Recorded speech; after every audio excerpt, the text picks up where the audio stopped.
안녕하세요. 브라이언입니다.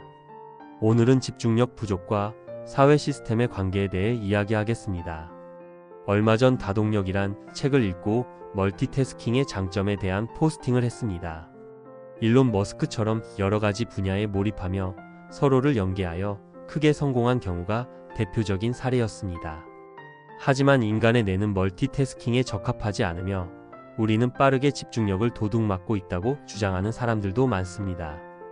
요한 하리의 도둑맞은 집중력은 우리들이 겪는 집중력의 위기에 대해 분석합니다. 그럼 집중력 부족의 원인은 무엇일까요? 우리는 소방호스로 물을 들이키듯이 정보에 절여 있습니다.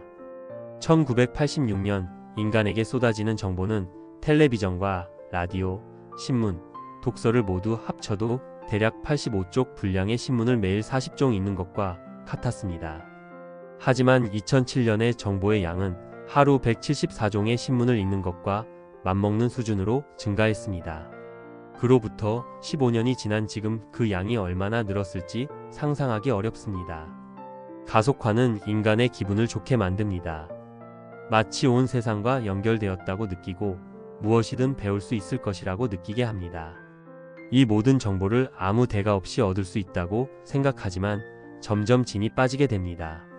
중요한 것은 모든 차원에서 깊이를 잃어버린다는 점입니다. 가속화의 늪에 빠지니 깊이 있는 사색을 가질 시간이 없고 집중력도 빠르게 사라집니다. 인간의 뇌는 매우 단순합니다. 동시에 한두 개의 생각밖에 하지 못합니다. 뇌의 근본적인 구조는 앞으로도 변하지 않을 것입니다. 하지만 사회는 미신을 만들어냈습니다. 우리가 동시에 3가지, 5가지, 10가지를 생각하고 수행할 수 있다고 말이죠. 물론 저도 이 미신에 어느 정도 동의합니다. 분명 한 번에 여러 가지 일을 해내고 있으니까요. 그러나 멀티태스킹으로 불리는 이 행동은 사실 저글링에 가깝습니다. 일저일을 전환하고 있을 뿐입니다. 이 작업, 저 작업을 오가면서 순간순간 뇌를 재설정하고 있는 겁니다. 이 끊임없는 전환은 집중력을 떨어뜨립니다. 뇌가 한 작업에서 다른 작업으로 이동하면서 재설정되다 보니 사람들의 수행 능력이 떨어지고 속도가 느려집니다. 깊은 생각에 시간을 쓰는 게 아니라 작업 전환에 시간을 쓴다면 뇌로서는 시간을 낭비하는 셈입니다. 또 폭망 효과를 가져옵니다. 여러 업무를 오가다 보면 전에 없던 실수들이 생기기 시작합니다. 생각이 피상적으로 변하고 실수를 바로잡고 뒤로 돌아가는데 많은 시간을 쓰게 됩니다. 한 번에 한 가지 일만 할 때보다 기억력도 감소합니다. 마지막으로 창의력을 저하시킵니다. 뇌가 여러 가지 일을 전환하며 발생한 실수를 바로잡는데 대부분의 시간을 쓴다면 떠오르는 관련성을 따라 새로운 생각이 튀어나오고 관련이 없다고 믿었던 생각들이 갑자기 관계를 맺으며 아이디어를 만들어낼 기회가 그만큼 줄어듭니다. 몰입의 저자 미하이 칙센트미하이는 말합니다. 집중력 회복을 위해서는 몰입 상태에 빠져야 한다고 말입니다. 몰입 상태에 빠져들기 위해서는 우선 명확하게 정의된 하나의 목표를 선택해야 합니다. 몰입은 다른 모든 것은 접어두고 한 번에 하나만 할 때 찾아옵니다. 또 자신에게 의미 있는 일을 해야 합니다. 뇌는 자신에게 중요한 일에 집중하도록 만들어졌습니다. 무의미한 일을 하려고 애쓴다면 집중력은 발휘되지 못합니다. 마지막으로 능력의 한계에 가깝지만 능력을 벗어나지는 않는 일을 해야 합니다. 목표가 너무 어렵거나 너무 쉬워도 몰입하지 못합니다. 목표가 너무 어려우면 초조함과 불안감이 찾아오고 너무 쉬우면 자동 조정 모드에 돌입합니다. 결국 몰입 상태가 되려면 단일 목표를 선택하고 그 목표가 자신에게 유의미해야 하며 능력의 한계까지 스스로를 밀어붙여야 합니다. 몰입에 빠져들면 쉽게 알아차릴 수 있습니다. 몰입은 특별한 정신 상태로 자의식이 사라지는 상태이며 목표와 내가 하나가 되는 느낌입니다. 커다란 문제를 해결하려면 많은 사람이 장기간에 걸쳐 집중력을 발휘해야 합니다. 과거 맨해튼 프로젝트에서 수많은 과학자들이 모여 핵폭탄을 단기간에 만들 수 있었던 것도 엄청난 집중력을 쏟아부었기 때문입니다.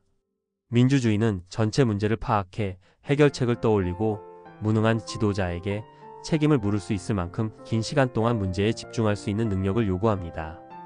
집중하지 못하는 사람은 단순한 권위주의적 해결책에 쉽게 이끌리고 정책이 실패했다는 사실을 명확히 파악하지 못할 가능성이 큽니다.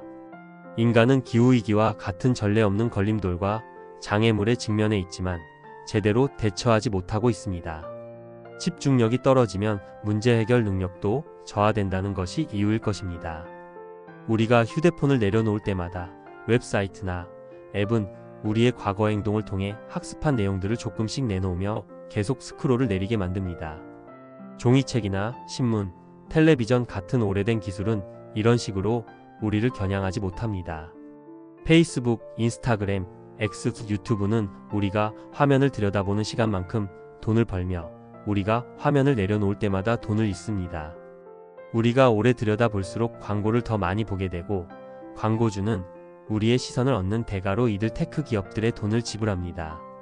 테크 기업이 공짜로 제공하는 서비스는 정교한 알고리즘을 만들기 위해서입니다. 그들은 우리가 떨어뜨린 머리카락 같은 정보들을 수집하여 우리의 시선을 빼앗기 위해 정교하게 재구성하여 우리를 겨냥합니다. 전 세계에서 가장 똑똑한 사람들이 우리의 집중력을 빼앗으려고 작정하고 만든 것이 휴대폰과 휴대폰에서 실행되는 수많은 앱입니다. 지금 이 순간에도 휴대폰에서 이루어지는 우리의 모든 행동은 감시되고 분류되고 저장되어 우리의 프로필로 만들어져 테크 기업들의 서버에 축적되고 있습니다. 이 거대한 감시 자본주의 알고리즘을 우리는 이길 수 없습니다.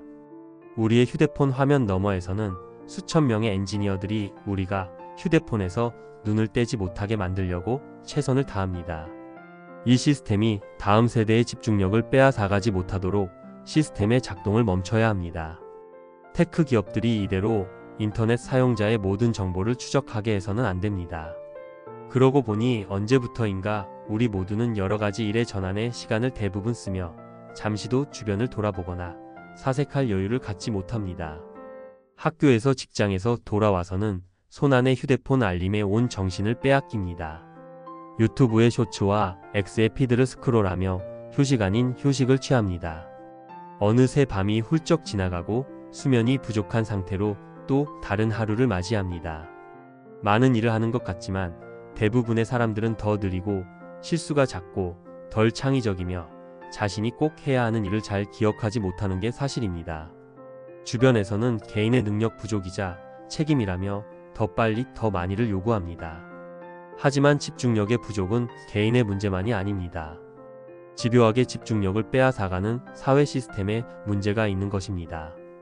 우리의 집중력을 좀먹는 현재의 기술 작동 방식은 실리콘밸리의 선택이며 실리콘밸리가 그렇게 하도록 허용한 사회 전체의 선택입니다. 우리는 이제 그 시스템의 문제를 지적하고 시스템의 가동을 멈추거나 바꾸기 위해 노력해야 합니다.